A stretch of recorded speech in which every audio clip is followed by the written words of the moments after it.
श्रीगणेशाय नमः। कनकधारास्तोत्रम्। अंगं हरेर्पुलकभूषणमाश्रयन्ति भृङ्गाङ्गनेव मुकुलाभरणं त्वमालाम् अंगे कृताखिल विभूतिरपाङ्गलीला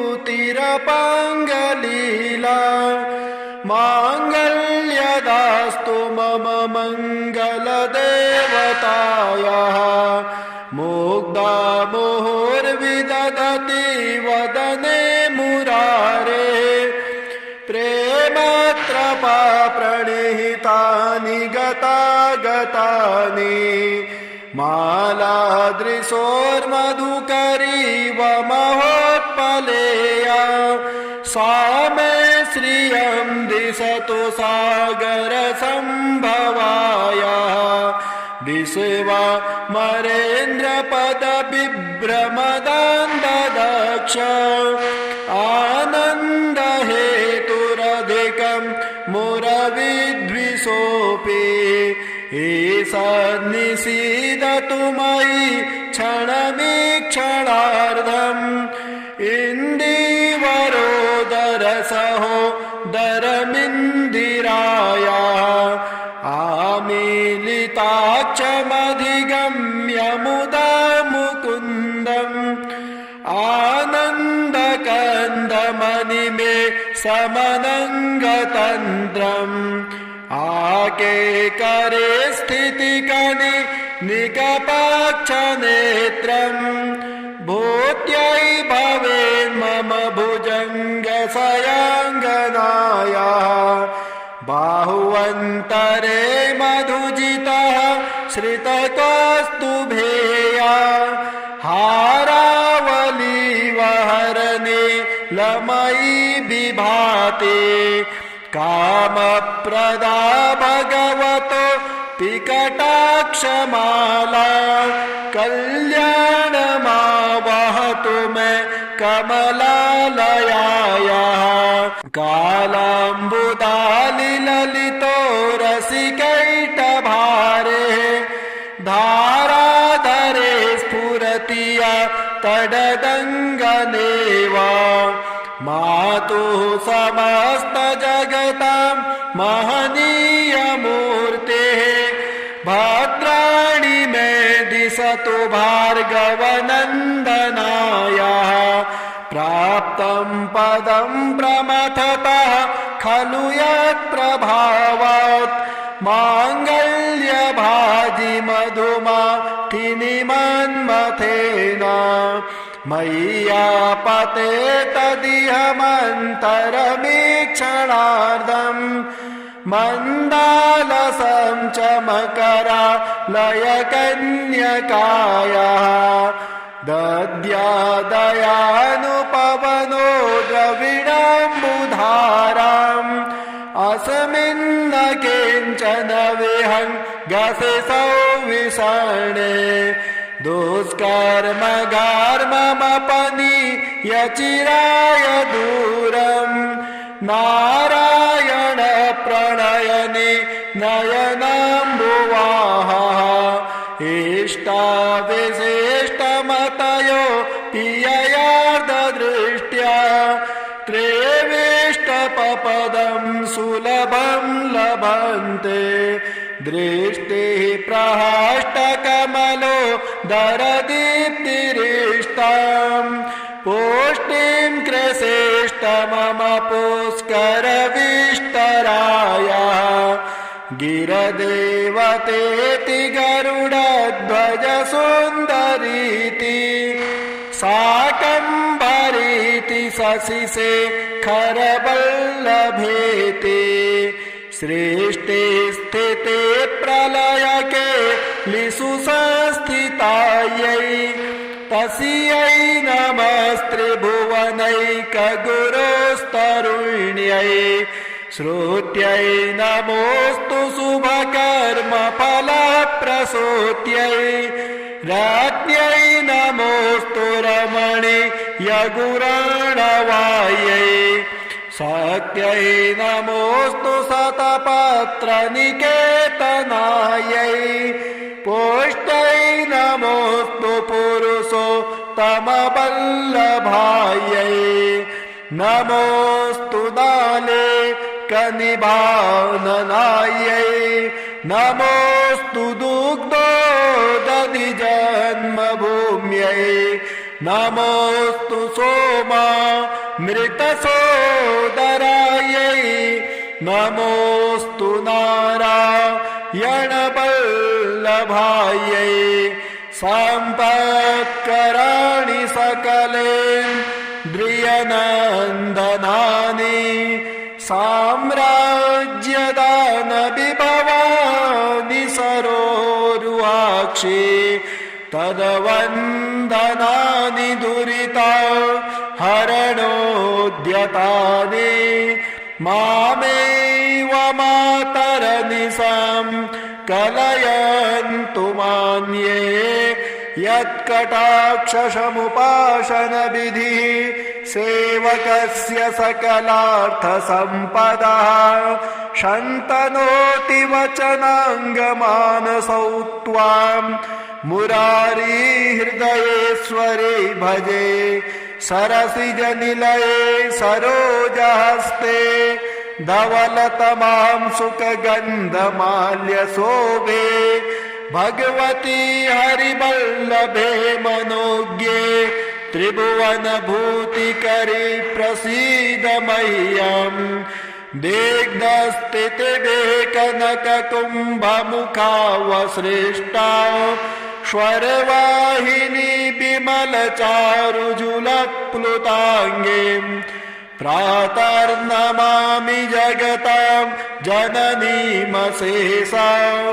लोकाधिनाथगृहिणी ममृताब्धिपुत्रीं कमले कमलाक्षवल्लभे त्वां करुणापूरितरङ्गितैरपाङ्गैः अवलोकय मामकिञ्चनानां प्रथमं पात्रं कृत्रिमं दयायाः स्तुवन्ति ये स्तुतिभिर्भूरिवहं त्रयेमये त्रिभुवनमातरं रमाम् गुणाधिकाराः गुरुतर भाग्यभागिनो भवन्ति ते भुवि बुधभावितास्याः नमोऽस्तु हेमाम्बुजपीठिकायै नमोऽस्तु भूमण्डलनायकायै नमोऽस्तु देवादिदयापरायै नमोऽस्तु सर्वाङ्गयुधवल्लभायै नमोऽस्तु देव्यै भृगुनन्दनायै नमोऽस्तु विष्णोरुरसिस्थितायै नमोऽस्तु लक्ष्म्यै कमलालयायै नमोऽस्तु दामोदरवल्लभायै नमोऽस्तु कान्त्यै कमलेच्छणायै नमोऽस्तु भूत्यै भुवनप्रसूत्यै नमोऽस्तु देवादिभिरर्चितायै नमोऽस्तु नन्दात्मजवल्लभायै देवे प्रसीद जगदेश्वरे लोकमातः कल्याणगात्रि कमले क्षणजीवनाथे दारिद्र्यभीतिहृदयं शरणागतं माम् आलोकय प्रतिदिनं सदयैरपाङ्गै सदरैरपाङ्गै ॐ श्रीगणेशाय नमः सुमनसवन्दित सुन्दरि माधवी चन्द्रसहोदरे हेममये गुणगणमण्डित मो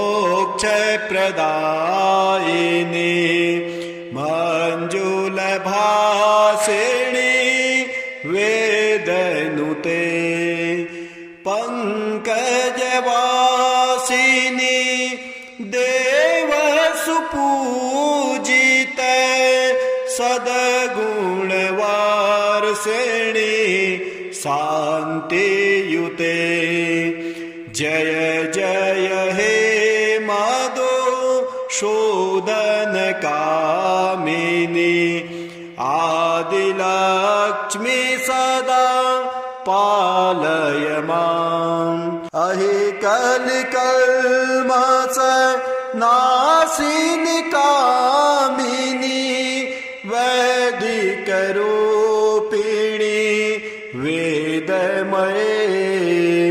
क्षीरसमुद्भव मङ्गलरूपिणी मन्त्रनिवासिनी मन्त्रनुते मङ्गलदायिनी अम्बुजवासिनी देवगणाश्रित पादयुते जय जय हे मधुसूदनकामिनी धान्यलक्ष्मी सदा पालय माम् जय वरवारिणि वैष्णवी भार्गवी मन्त्रस्वरूपिणी मन्त्रमये सुरगणपूजित शीघ्रफलप्रद ज्ञानविकासिनी शास्त्रनुते भवभयहारिणि पादविमोचिनी साधुजनाश्रित पादयुते जय जय हे मधुसूदनकामिनी धैर्यलक्ष्मी सदा पालय माम् जय जय दुर्गति नाशिनी कामिनी सर्वफलप्रद शास्त्रमये रथ गज तुरगप दादि समावृत परिजन मंडित लोकनुते हरिहर ब्रह्म सुपूजित सेवित ताप निवारिणी पादयुते जय जय हे मधुसूदनकामिनी गजलक्ष्मी रूपेण पालय माम् अहि खगवाहिनी मोहिनी चक्रिणी रागविवर्धिनी ज्ञानमये गुणगणवारिधि लोकहितैषिणी स्तव सप्तभूषित ज्ञाननुते सकल सुरासुर देवमुनीश्वर मानव वन्दित पादयुते जय जय हे मधुसूदनकामिनी संतानलक्ष्मी त्वां पालय माम् जय कमलासिनी सद्गतिदायिनी ज्ञानविकासिनी ज्ञानमये अनुदितमर्चित कुकुमधुरसुर भूषित वासित वाद्यनुते कनकधरा स्तुति वैभववन्दित शङ्कर देशिक मान्यपदे जय जय हे मधुसूदन कामिनी विजयलक्ष्मी सदा पालय माम् प्रणत सुरेश्वरी भारती भार्गवी शोक विनाशिनी रत्नमये मणिमय भूषित कर्ण विभूषण शांति समावृत हास्य मुखे नवनिधिदायिनी कलिमलहारिणी कामित फलप्रद हस्तयुते जय जय हे मधुसूदन कामिनी विद्यालक्ष्मी सदा पालय माम्। ॐ श्री गणेशाय नमः। कनकधारा स्तोत्रम् अंगं हरेर्पुलकभूषणमाश्रयन्ति भृङ्गाङ्गनेव मुकुलाभरणं त्वमालाम् अङ्गीकृताखिल विभूतिरपाङ्गलीला माङ्गल्यदास्तु मम मङ्गलदेवतायाः मुग्धा मुहुर्विदधति वदने मुरारे प्रेमत्रपा प्रणिहितानि गतागतानि मालादृशोर्मधुकरीव महोत्पलेया सा मे श्रियं दिशतु सागरसम्भवाया विश्वमरेन्द्रपदविभ्रमदान्ददक्ष आनन्दहेतुरधिकं मुरविद्विषोऽपि ईशन्निषीदतु मयि क्षणमीक्षणार्धम्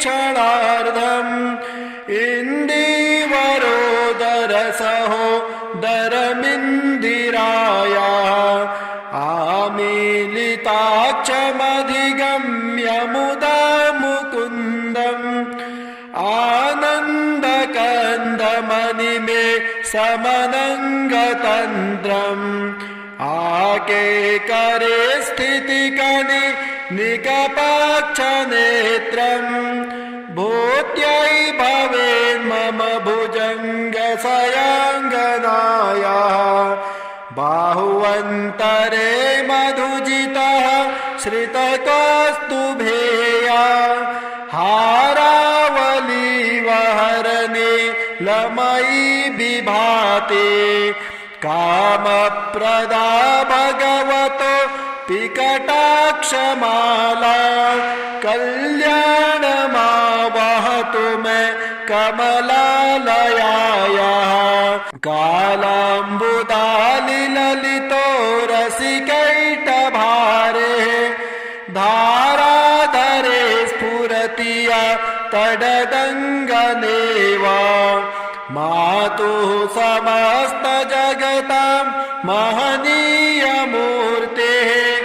भद्राणि मे दिशतु भार्गवनन्दनायाः प्राप्तं पदं प्रमथतः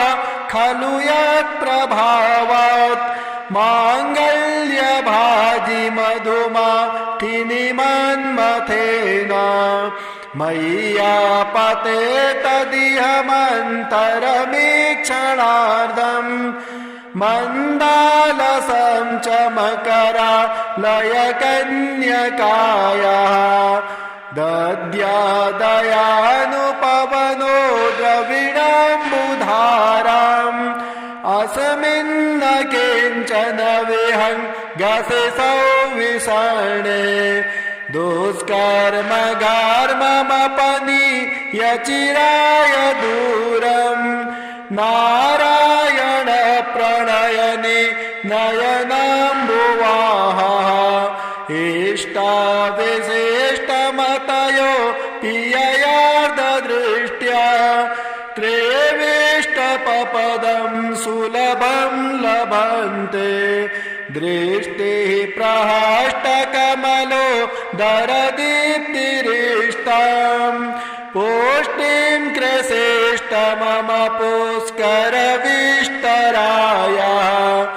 गिरदेवतेति गरुडध्वज सुन्दरीति शाकम्भरीति शशिशेखरवल्लभेति सृष्टि स्थिते प्रलयके लिषु संस्थितायै तस्यै नमस्त्रिभुवनैकगुरोस्तरुण्यै श्रुत्यै नमोऽस्तु शुभकर्मफलप्रसूत्यै राज्ञै नमोऽस्तु रमणीयगुराणवायै शक्त्यै नमोऽस्तु शतपत्रनिकेतनायै पुष्ट्यै नमोऽस्तु पुरुषोत्तमवल्लभायै नमोऽस्तु दाले कनिभाननायै नमोऽस्तु दुग्धोदधिजन्मभूम्यै नमोऽस्तु सोमामृतसोदरायै नमोऽस्तु नारायणवल्लभायै सम्पत्कराणि सकलेन्द्रियनन्दनानि साम्राज्यदानविभवानि सरोरुहाक्षि तद्वन्दनानि दुरिता हरणोद्यतानि मामेव मातरनिशां कलयन्तु मान्ये यत्कटाक्षसमुपासनविधिः सेवकस्य सकलार्थसम्पदः शन्तनोति वचनाङ्गमानसौ त्वां मुरारी हृदयेश्वरे भजे सरसिजनिलये सरोजहस्ते धवलतमां सुखगन्धमाल्यशोभे भगवती हरिवल्लभे मनोज्ञे त्रिभुवनभूतिकरी प्रसीद मह्यम् दिग्धस्थितिभे कनककुम्भमुखावसृष्टा स्वरवाहिनी विमलचारुजुलप्लुताङ्गीं प्रातर्नमामि जगतां जननीमशेषां लोकाधिनाथ गृहिणी ममृताब्धिपुत्रीं कमले कमलाक्षवल्लभे त्वां करुणापूरितरङ्गितैरपाङ्गैः अवलोकय मामकिञ्चनानां प्रथमं पात्रं कृत्रिमं दयायाः स्तुवन्ति ये स्तुतिभिर्भूरिवहं त्रयेमये त्रिभुवनमातरं रमां गुणाधिकाराः गुरुतर भाग्यभागिनो भवन्ति ते भुवि बुधभावितास्याः नमोऽस्तु हेमाम्बुजपीठिकायै नमोऽस्तु भूमण्डलनायकायै नमोऽस्तु देवादिदयापरायै नमोऽस्तु सर्वाङ्गयुधवल्लभायै नमोऽस्तु देव्यै भृगुनन्दनायै नमोऽस्तु विष्णोरुरसिस्थितायै नमोऽस्तु लक्ष्म्यै कमलालयायै नमोऽस्तु दामोदरवल्लभायै नमोऽस्तु कान्त्यै कमलेक्षणायै नमोऽस्तु भूत्यै भुवनप्रसूत्यै नमोऽस्तु देवादिभिरर्चितायै नमोऽस्तु नन्दात्मजवल्लभायै देवी प्रसीद जगदीश्वरि लोकमाता कल्याणगात्रि कमले क्षणजीवनाथे दारिद्र्यभीतिहृदयं शरणागतं माम् आलोकयत् प्रतिदिनं सदयैरपाङ्गै सदरैरपाङ्गै। ॐ श्रीगणेशाय नमः। सुमनसवन्दित सुन्दरि माधवी चन्द्रसहोदरे हेममये गुणगणमण्डित मोक्षप्रदायिनी मञ्जुलभासिनी वेदनुते पंकजवासिनी देवसुपूजित सद्गुणवारिणी शान्तियुते जय जय हे मधुसूदनकामिनी आदिलक्ष्मी सदा पालय माम्। अहि कलिकल्मष नाशिनि कामिनी वैदिकरूपिणी वेदमये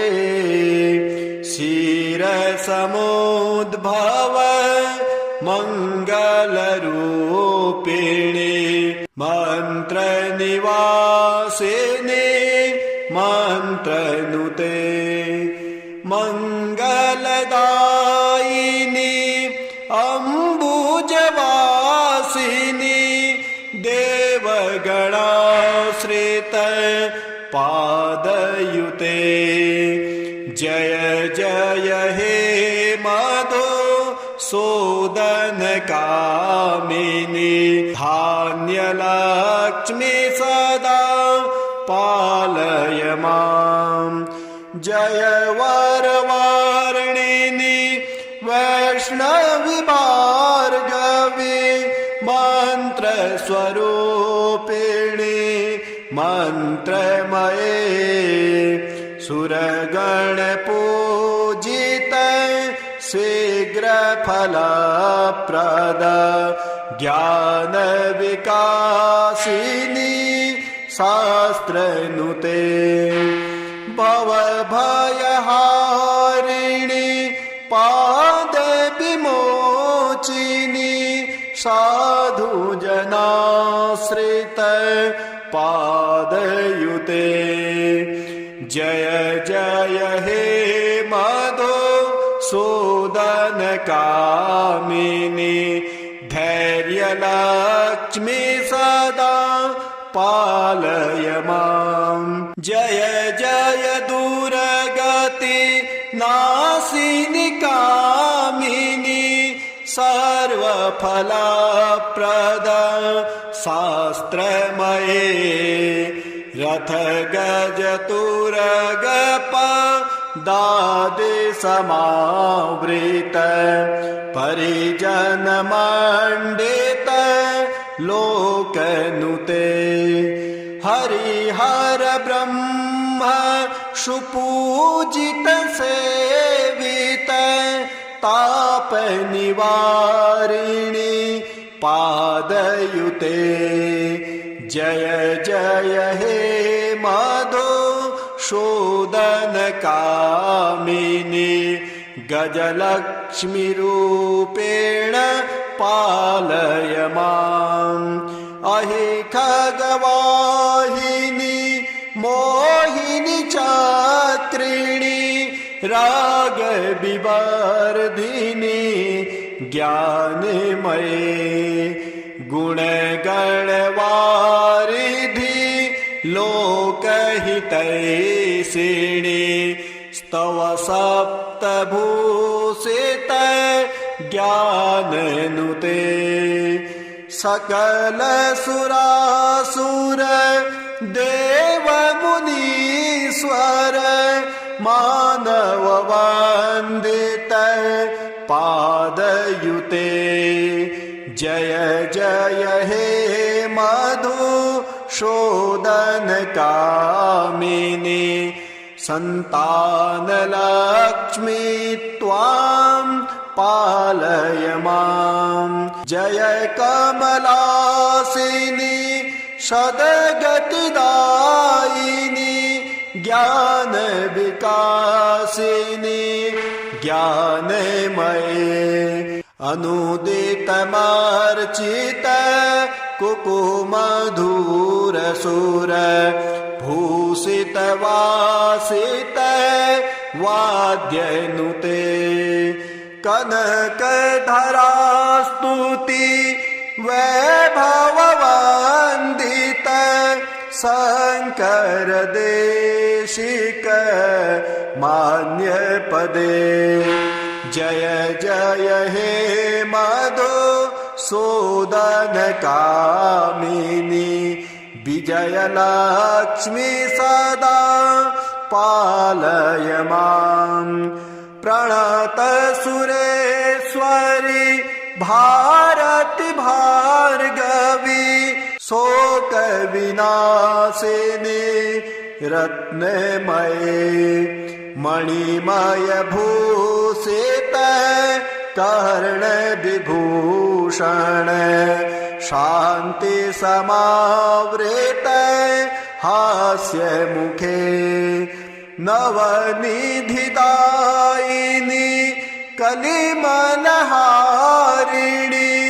कामित फलप्रद हस्तयुते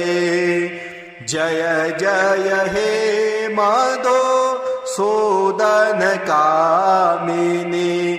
विद्यालक्ष्मी सदा पालय माम् ॐ श्री गणेशाय नमः कनकधारा स्तोत्रम्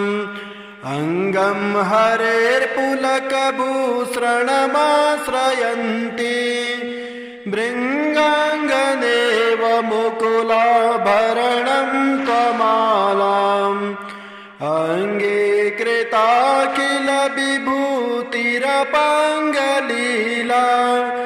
माङ्गल्यदास्तु मम मङ्गलदेवतायाः मुग्धा मुहुर्विदधति वदने मुरारे प्रेमत्रपा प्रणिहितानि गतागतानि मालादृशोर्मधुकरीव महोत्पलेया सा मे श्रियं दिशतु सागर संभवाया विश्वमरेन्द्रपद बिभ्रमदान्ददक्ष आनन्द हेतुरधिकं मुरविद्विषोऽपि ईशन्निषीदतु मयि क्षणमीक्षणार्धम्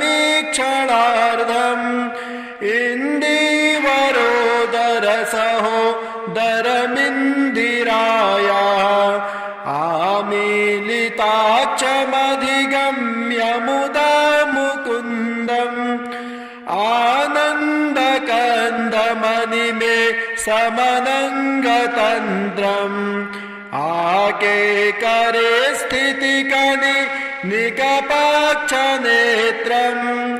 भूत्यै भवेन्मम भुजङ्गशयाङ्गनाया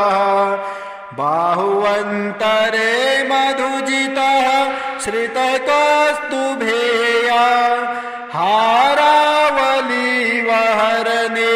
लमयी विभाते कामप्रदा भगवतो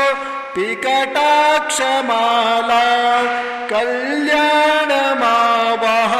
मे कमलालयायाः कालाम्बुदालिललितो रसिकैटभारे धाराधरे स्फुरति या तडदङ्गनेव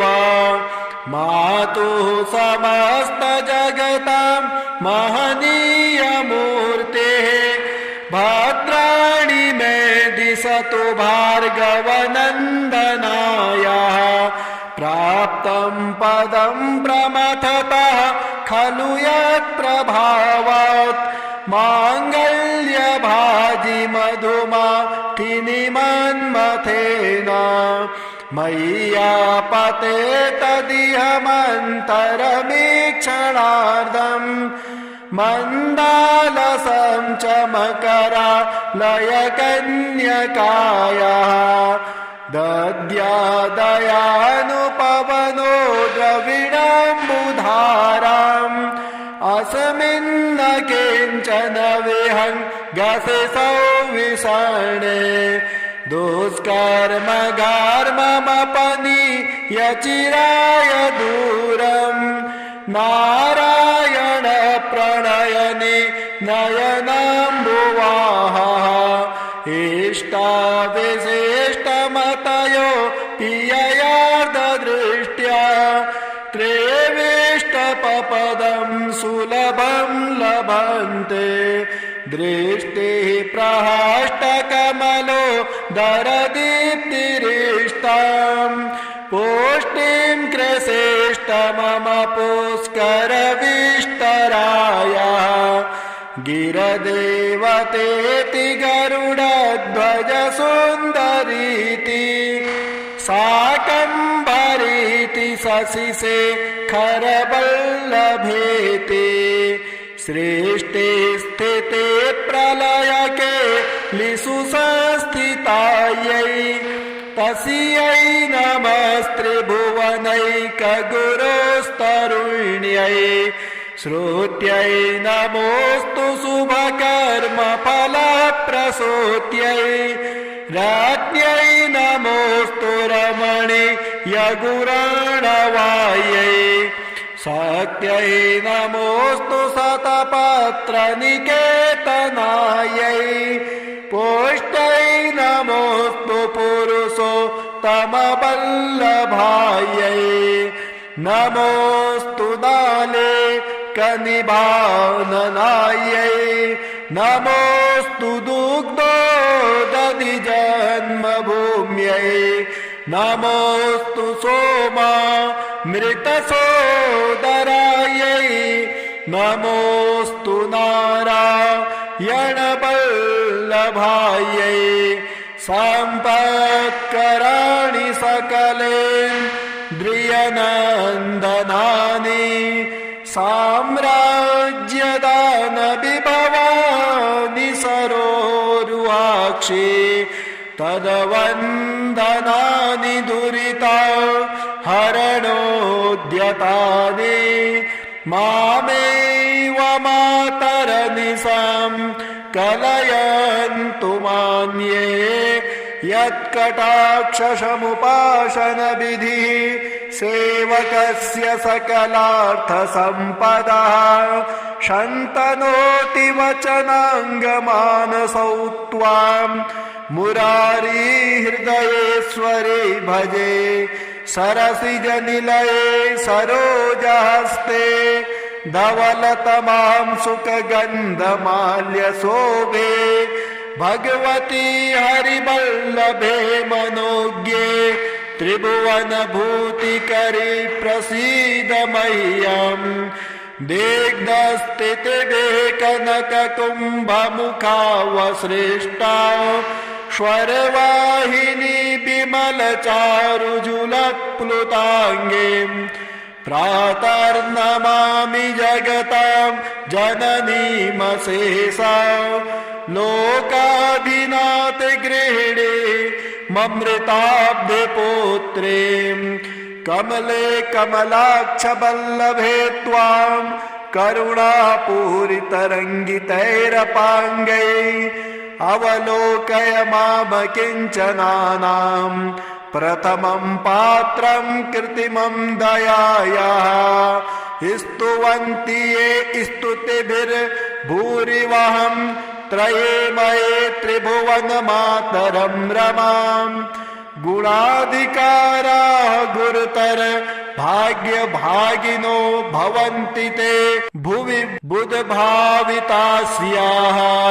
नमोऽस्तु हेमाम्बुजपीठिकायै नमोऽस्तु भूमण्डलनायकायै